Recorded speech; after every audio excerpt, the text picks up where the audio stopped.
मातरम। भारत माता की जय। भारत माता की जय। भारत माता की जय।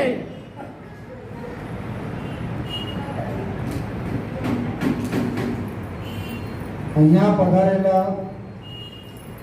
મહારાજ શ્રી રાજેન્દ્ર મહારાજ તેમજ ઉદયપુર સેન્ટરના સંચાલિકા મોનિકાબેન તેમજ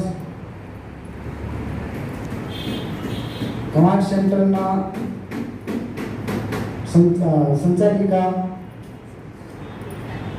હંસાબેન, ગઢ બોરિયાથી આવેલા सुधाबेन जी और अलग अलग जगह थी आवेला તેમજ વગોદરણ ગામલી પંચાયતના સરપંચ શ્રી પ્રેમસિંહભાઈ, અમારા ગામના પટેલ શ્રી કિશનભાઈ તેમજ જે પણ આમંત્રણને સ્વીકારીને પધારેલા તમામ માતા બહેનો, ભાઈઓ તથા નાના ભૂલકાઓ સૌનું દિલથી સ્વાગત કરું છું.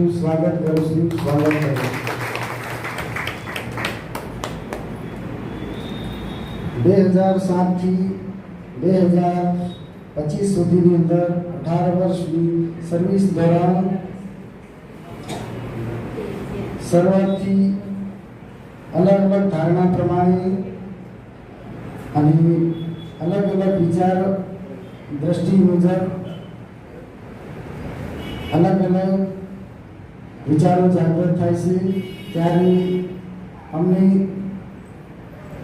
जीवननी नाना मोटा संकेतो, अनुभवों અને કવિઓ, લેખકો એમના દ્વારા જે સારી પંક્તિઓનો સમાવેશથી અમને જોશ હિંમતથી આગળ કઈ રીતે વધી શકાય એ પ્રમાણે અમને નાના મોટા અનુભવને ધારણ કર્યા અને આગળ જવા શું શું કરવું જોઈએ એ પ્રત્યે અમે એક જાગૃત થયા. પછી ધીરે ધીરે વડીલો અને મહાત્માઓના પ્રેરણા થકી જીવનમાં આગળ વધવા કયા પ્રકારની સેવા કરવી જરૂરી છે તો અમારા જે લક્ષ્ય મુજબ અમે ભારત દેશની સેવા કરવાનું એક લક્ષ્ય પસંદ કર્યું. આ પસંદ કરવા પાછળ અમારો લક્ષ્ય હતો કે દેશમાં કયા પ્રકારની સેવા કરી શકાય છે, કઈ રીતે આગળ વધી શકાય છે અને સેવાનો લાભ યા પ્રકાર કેવો જાણવા માટે અનુભવ કર્યા વગર આપણને એને જાણી ના શકાય.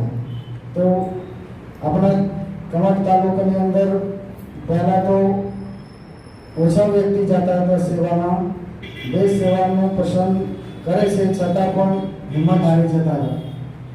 તો જ્યારે ઘરથી બહાર નીકળ્યા ત્યારે વડીલોનું જે માર્ગદર્શન એ અમને થોડું હિંમત અને બળ આપ્યું. ધીરે ધીરે જેમ પ્રયત્ન કરતા કરતા એક શ્રેષ્ઠ સેવાને પસંદ કરી અમે હિંમતભર્યું પગલું લઈ દેશ સેવા ભારતીય આર્મી એર ડિફેન્સમાં અમે જોઈન કરી. આ સેવા દરમિયાન એવી ઘણી નાની મોટી કઠિનાઈ મુશ્કેલીઓનો સામનો કરવો પડ્યો હતો. હવે દેશની અંદર નાની મોટી પરિસ્થિતિને લઈને ઘણા એવા સંકલ્પો, પોતાની જાતને ઓળખવાનું અને ઈશ્વરીય જો પરિવાર છે એ પરિવાર આ જ્ઞાન શું છે, એની સમજ શું છે એ એના 7 દિવસના કોર્સ દરમિયાન અમને જાણવા મળ્યું. એનાથી શું છે કે આપણા જીવનની અંદર એવી નાની મોટી કઠિનાઈઓ અને દુઃખોને દૂર કરવા યા એનાથી આગળ વધીને જીવનમાં કંઈ બનવું છે, કરવું છે તો એના માટે અમને શ્રેષ્ઠ એવો રાજયોગ પ્રજાપિતા બ્રહ્મકુમારી ઈશ્વરીય વિશ્વવિદ્યાલય દ્વારા આ જ્ઞાનનો લાભ મળ્યો. આ લાભને હંમેશા અમે રાજયોગના અધ્યયન, મેડિટેશન, જ્ઞાન, સેવા, ધારણા દ્વારા એને અપનાવી અને જીવનમાં જેવી કોઈ પણ જીવનની સંતોષથી પાર થવા માટે અને મુશ્કેલીઓના સમયે ઈશ્વરનો સાથ અને ભગવાનની યાદ દ્વારા આપણે કયા પ્રકારનો બળ મળે છે, તો આ રાજયોગના અભ્યાસ થકી અમને ઘણો બધો લાભ મળ્યો. જેવી રીતે શ્રીનગર આ JNK ઇલાકાની અંદર એવી આતંકવાદી ગતિવિધિઓની અંદર પણ ઘણી બધી સંકટોમાંથી પસાર થવું પડ્યું હતું. ત્યારે રાજયોગનો અભ્યાસ, મેડિટેશન અને રાજયોગનો અભ્યાસ આપણને મજબૂત એવો હિંમત આપે છે અને પોતાના દ્રઢ સંકલ્પને વધારે મજબૂત કરવા માટે આપણે પાવરફુલ મેડિટેશન, જે રાજયોગનો અભ્યાસ આપણે શ્રેષ્ઠ અભ્યાસ દ્વારા એક મુશ્કેલીઓથી પાર થવા માટે હિંમત આપે છે અને આપણને સુખ હોય કે દુઃખ હોય દરેક ક્ષેત્રમાં પરમાત્માની યાદ અને પ્યાર દ્વારા આપણને ખુશી અને શાંતિ, પરિવાર અને દરેક ક્ષેત્રની અંદર સુખ દુઃખનો એક પરિવાર દ્વારા સાથ અને ભગવાન દ્વારા સાથથી આ પગલુંને અમે પાર પાડ્યું છે.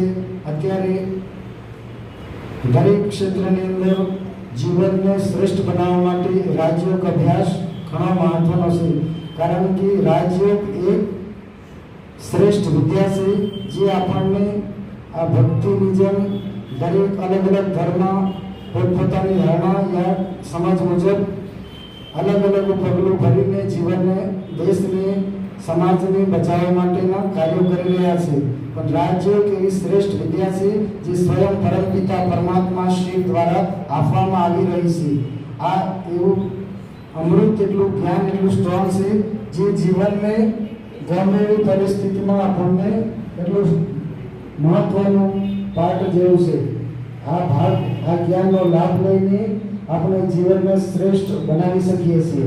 કારણ આ કોઈ ધારણા યા કોઈના કહેવા પ્રમાણે નહીં, પણ સંસારના જે રચયિતા છે પરમ પિતા શ્રી પરમાત્મા, જે શ્રીમદ ભગવદ્ ગીતાના રચયિતા છે, જેને આપણે ભોલે બાબા, પરમાત્મા એવા અનેક નામોથી આપણે યાદ કરીએ છીએ, છતાં પણ આપણે પરમાત્માની સાચી ઓળખ મળી નથી. તો પરમાત્માએ પ્રજાપિતા બ્રહ્માના માધ્યમ દ્વારા આપણે રાજયોગની શિક્ષણ આપીને શ્રેષ્ઠ જીવન કઈ રીતે બનાવી શકીએ એનું જ્ઞાન આપવામાં આવી રહ્યું છે. તો આ એક ભક્તિ પાછળનું બીજું પગથિયું છે. જ્યારે આપણા જીવનની અંદર ભક્તિનો પાઠ પૂરો થવા આવશે ત્યારે આપણા અંદર ભગવાનને મળવાની તમન્ના હોય છે. જ્યારે આ જ્ઞાનને આપણે ધારણ કરશું તો જીવન આપણું શ્રેષ્ઠ બનાવશું. એટલે આ રાજયોગના અભ્યાસમાં પરમાત્માએ પહેલું લક્ષ્ય આપ્યું છે કે નર એસી કરણી કરે બને શ્રી નારાયણ, નારી એસી કરણી કરે બને શ્રી લક્ષ્મી. તો આ શિક્ષણ પાછળનો એક મહત્વનો ભાગ છે કે આવનાર ભવિષ્યમાં આ સંસાર, ભારત દેશ આ બધું નષ્ટ થવાનું છે. તો એના પહેલા પૂર્વ તૈયારી કરવા માટે પરમાત્મા સ્વયં આપણને રાજયોગ, મેડિટેશન અને જ્ઞાન માધ્યમથી આપણને નવી દુનિયાની સ્થાપનાની પૂર્વ તૈયારી કરાવી રહ્યા છે. તો આ લાભ, આ જ્ઞાનનો અમે પણ ઘણો ઉપયોગ કર્યો છે, લાભ મળ્યો છે અને એના લાભથી અમે એવા ઘણા મોટા આતંકવાદી ગતિવિધિઓમાંથી પસાર થયા અને પરમાત્માની સંપૂર્ણ મદદ અને એના પ્યાર દ્વારા અમે મારું આ જીવન બનાવ્યું છે અને ઘડી રહ્યા છીએ, લાભ લીધો છે. આ પરમપિતા શ્રી પરમાત્માની મહેરબાની છે, મહેનત છે, મદદ છે. એટલે હંમેશા રાજયોગ શું છે એ જાણવું જરૂરી છે. તો રાજયોગનું આ જ્ઞાન પ્રાપ્ત કરવા માટે સૌથી પહેલા 7 દિવસનું મેડિટેશન રાજયોગ કોર્સ કર્યા પછી આનો લાભ અને અનુભવ આપણે કરી શકીએ છીએ. ભારતીય સેનામાં જે પણ અમને નાની મોટી સંકટ, કઠિનાઈઓથી પાસ થવા માટે આપણે પરમાત્માની યાદ દ્વારા અને બાબાની જો મદદ મળી છે, તો દુઃખ અને પરિવારની યાદ દ્વારા ઘણી એવી દિક્કતોનો સામનો કરવો પડે છે. છતાં પણ પરમાત્માએ આપણને આ દેહ ભાનથી દૂર રહીને આત્મિક સ્થિતિનો અભ્યાસ કઈ રીતે કરી શકીએ, આપણા જીવનને શ્રેષ્ઠ કઈ રીતે બનાવી શકીએ, તો એ પરમાત્માના માધ્યમ દ્વારા જે પણ આપણને જ્ઞાન પ્રાપ્ત થયું છે, આ જ્ઞાનનો અમને સરસ લાભ મળ્યો છે અને એ હવે પછીના સમયમાં પણ આવા રાજયોગનું ધારણ કરી જીવનને શ્રેષ્ઠ બનાવવા માટે અમે સતત પ્રયત્ન કરતો રહીશું અને એવી પરમાત્માની યાદ અને પ્રેમ દ્વારા બધાનો સૌનો આભાર અને ધન્યવાદ.